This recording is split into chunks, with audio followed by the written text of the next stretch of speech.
इन्होंने जब इतना बखेड़ा उधेड़ा है, तुम्हारी तो 17-18 राज्यों में सरकार है, ठीक है, किसके हालात सही है, कौन से राज्य के हालात सरकार सही है, ये 70 साल के इतिहास में सुन ले। अरे मैं नहीं फिर मैं बोल लूंगा, ऐसे बुरा लग जाएगा। मैडम सीधी बात है कि पूछना चाहता हूँ, जवाब तो बनता है ना। हिमाचल का मुख्यमंत्री आता है, रोता है, कहता है अर्थव्यवस्था चौपट हो गई। तेलंगाना का मुख्यमंत्री आता है, रोता है, कहता है अर्थव्यवस्था चौपट हो गई। कर्नाटक का मुख्यमंत्री आता है, रोता है, कहता है अर्थव्यवस्था चौपट हो गई। एक नाम भाजपा के मुख्यमंत्री नायब सिंह सैनी भी कहते हैं कि मैं तो एक वॉचमैन का भी ट्रांसफर नहीं कर सकता। नायब सिंह सैनी जी के स्टेटमेंट। सवालों का जवाब दो, आपके सवालों का जवाब दो। सवाल नहीं, आपने मुख्यमंत्री का नाम लिया, आपने मुख्यमंत्री का नाम लिया, इसलिए मैं ये याद दिला रही हूं। सवाल अर्थव्यवस्था के ऊपर बात हो रही है, मैं फिर आप ही सब चलो पूछ लेता हूँ, इससे नहीं पूछता हूँ।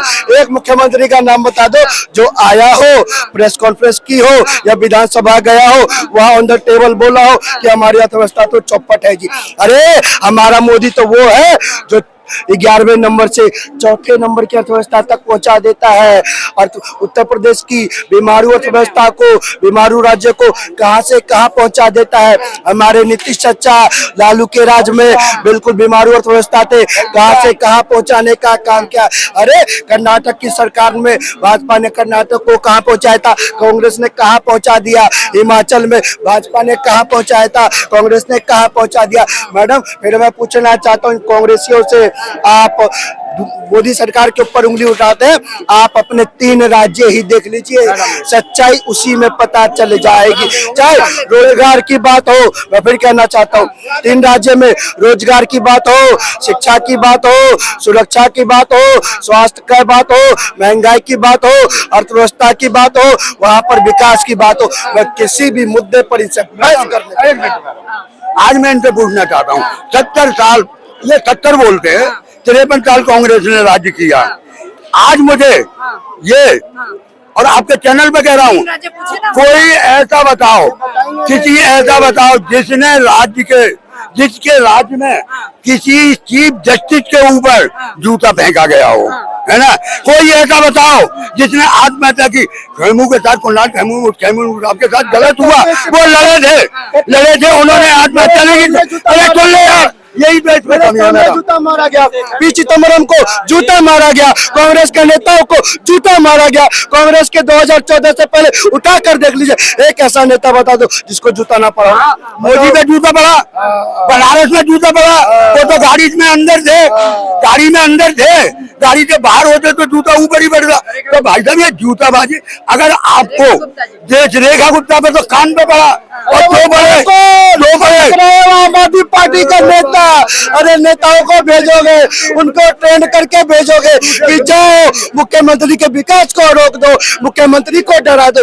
लेकिन रेखा गुप्ता दिल्ली की बेटी है, वो तुम जैसे लोगों से डरने वाली नहीं है, वो निर्भीक होकर काम करने वाली है। और जाकर देखो आज दिल्ली कहां से कहां पहुंच गई है। मैडम ये वो रेखा गुप्ता है, 2024 के चुनाव से पहले न जाने क्या होता था पता है, सरकारें जाती थी सुप्रीम कोर्ट में, वहां पर पटाखे के लिए बैन लगवाने की अपील करती थी।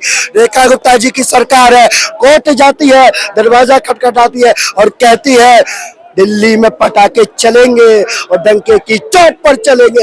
ये होता है शासन, ये होता है प्रशासन। झूठ का शासन और झूठ का प्रशासन। पटाखे चले अच्छी बात है, मुझे खुशी है। अरे चुप हो जा यार, किसी का दिल चल रहा है दिल्ली में, लेकिन किसी का दिल चल रहा है मैडम, किसी का दिल चल रहा है। अब जब दिल चल रहा हो तो क्या कर सकते हैं। लीजिए अब बोलिए, बीच में मत बोलना, समझा रहा हूँ तुझे।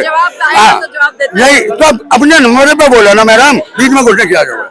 आज मैं मानता हूँ साल में एक हिंदुओं का त्योहार है, पटाखे चलने चाहिए, अच्छी बात है, खुशी की बात है। पर ये आज जो सीना ठोक रहे हैं, छाती ठोक के बोल रहे हैं, तो उन बातों पे भी आ जाओ जरा। हिम्मत है ना उनमें, इसलिए बोल रहे हैं, है ना। तो मुझे ही हिम्मत है ना, उन बातों पे आ जाओ ये 2014 से लेके आज तक मोदी जी ने पूरी लिस्ट बढ़ी है, तो बाद में मुझे करके दिखा दो कि ये मोदी जी ने पूरा कर दिया, एक वादा पूरा नहीं हुआ। संसद भवन देख लो दिल्ली में, सुभाष चंद्र बोस देख लो, सुभाष चंद्र बोस को सम्मान देख लो दिल्ली में, सेना के सम्मान देख लो दिल्ली में, प्रगति मैदान का टनल देख लो दिल्ली में। और गिनवाओ क्या? और मैं गिना देता हूँ, अब बीच में मत कूदना। आज मैं इन्हें बताता हूँ, डाटा लेके चलता हूँ ये शर्मा जी, अरे सुन यार, झूठ की पर्ची लेके नहीं चलता मैं, झूठ की पर्ची आपके शर्मा जी की तरह लेके नहीं चलता। बोलिए अच्छी बात है, अब बीच में मत कूदना। अब सुन लो मैडम, विकास इतने बढ़िया हुए कि आपका एयरपोर्ट बना, छत तो टूट गई पहली बरसात में, ठीक है। ये प्रगति मैदान के पास एक टर्मिनल बना था, अंडरग्राउंड रोड, एक ही बरसात में, अब मैं तेरी तरह पागल नहीं हूँ, एक ही बरसात में वो टूट गया, पानी भर गया, 700 करोड़ की लागत से बना और 800 करोड़ में अब बनेगा। ये है विकास। और दूसरा विकास, ये राम मंदिर बना, राम मंदिर की छत एक बारिश में टूटा गई। जितने रोड बने, अटल सेतु बना, जो कहते हैं स्पेस टेक्नोलॉजी से बना, बड़ी छानबीन करके उद्घाटन के बाद उसमें दरार पड़ गई। ये पैसा किसका है? ये पैसा है किसका? मोदी जी का है, बीजेपी का है, या किसी और का है? तो जनता का पैसा है, जनता जवाब मांगेगी। मोहब्बत की दुकान है और झूठ की पकवान है, मोहब्बत की दुकान है और झूठ के पकवान है। ये कहते हैं टनल गिर गया, ये कहते हैं वो प्रगति मैदान का टनल गिर गया। अरे भैया, न जाने कांग्रेस ये बताने में कितनी बार गिरी, अपने नजरों में गिरी, अरे बार गिरी, बार बार गिरी। आप कांग्रेस को संभालो, देश को मोदी जी संभाल रहे हैं। कुछ गिरा नहीं, अगर कुछ गिरा तो कांग्रेस की सभ्यता गिरी, कांग्रेस की संस्कृति गिरी। कैसे गिरी? देखो मैडम, सरकार इतनी गिरी कांग्रेस की, है ना। जो तालिबान हमारे वो आतंकवादी थे, हम उनके लिए रेड कारपेट बिछा रहे हैं। और जो जिसे कहते हैं ना, ये सच्चा हिंदू है और सनातनी है, योगी जी, उसके लिए रेड कारपेट बिछवा रहे हैं। जो विदेश मंत्री, इन्हें ध्यान नहीं है, तालिबान का जो विदेश मंत्री है, कंधार हाईजैक का मास्टरमाइंड वही था। ये आतंकवादियों के उनके लिए हो जाते हैं। अमेरिका लात मारता है, चीन की गोद में बैठते हैं, चीन लात मारता है तो तालिबान की गोद में बैठते हैं। अरे तुम्हारा कोई ईमान है? और दूसरी बात, आज अगर सरकार बीजेपी, सुन ले मैडम एक मिनट में, आज अगर कांग्रेस इतनी गिरी थी और गंदी सरकार थी, देश के 11-12 प्रधानमंत्री हुए, उन्होंने अपने शासनकाल में 70 साल में सिर्फ 56 लाख करोड़ को लिया, लोन लिया बैंक से। गिरी हुई सरकार थी। आज ये कितनी बढ़िया सरकार है, 245 लाख करोड़, 245 लाख, कौन है 245 लाख करोड़ आज कर्जा लेके बैठे हैं। वो कर्जा गया कहाँ विकास हुआ, क्या बना, उसका जवाब तो जनता मांगेगी। तालिबान का जवाब मान लेते हैं पहले, जी बताइए। बिल्कुल, मैंने कल ही कहा था आपसे, और कल कहा था, विदेश की धरती पर ऐसा कोई भी देश होगा, विदेशी धरती पर ऐसा कोई भी देश क्यों ना हो, चाहे including America, including Russia, including China. और मैं फिर कहना चाहता हूँ, आज भारत किसी की सुनेगा नहीं, भारत किसी की सुनेगा नहीं, वो भारत की सुनेगा। आज भारत किसी को, कोई भारत को कहेगा नहीं, भारत आज उसको कहेगा। मैं फिर कहना चाहता हूँ, ये बातें बहुत होती रहती है, लेकिन